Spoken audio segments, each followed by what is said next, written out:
نے عبداللہ بن دینار سے اور انہوں نے حضرت ابن عمر رضی اللہ تعالیٰ عنہ سے روایت کی کہ انہوں نے کہا رسول اللہ صلی اللہ علیہ وآلہ وسلم اپنی سواری پر نماز پڑھتے تھے،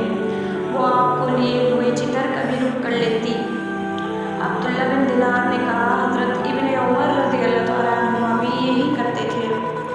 ابن حاد نے عبداللہ بن دینار سے اور انہوں نے حضرت عبداللہ بن عمر رضی اللہ تعالیٰ عنہ سے روایت کی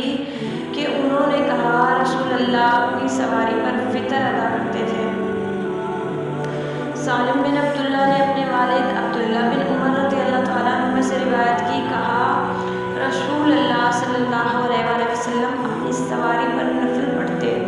جدھر بھی آپ کا رخ ہو جاتا اور اسی پر فطر بھی پڑھتے، البتہ آپ فرض نماز اس پر نہیں پڑھتے تھے۔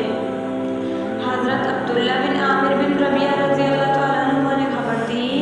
کہ انہیں ان کے والد نے بتایا کہ انہوں نے رسول اللہ صلی اللہ علیہ وآلہ وسلم کو دیکھا، آپ سفر میں رات کے وقت سواری پر نفل پڑھتے تھے، جدھر کبھی وہ رک کر لیتی تھی۔ امام مالک نے نافع سے اور انہوں نے حضرت ابن عمر رضی اللہ تعالیٰ عنہ سے روایت کی کہ رسول اللہ صلی اللہ علیہ وآلہ وسلم کو جب چلنے کی جلدی ہوتی تو مغرب اور عشاء کی نمازیں جمع کر لیتے۔ ایسے ہی مزید ویڈیوز کے لیے ہمارے چینل کو سبسکرائب کیجیے، لائک کیجیے اور بیل آئیکن کو ضرور پریس کیجیے تاکہ اگلی ویڈیو کی نوٹیفیکیشن آپ کو ملتی رہے۔ ملتے ہیں اگلی نیکسٹ ویڈیو میں، تب تک کے لیے اللہ حافظ۔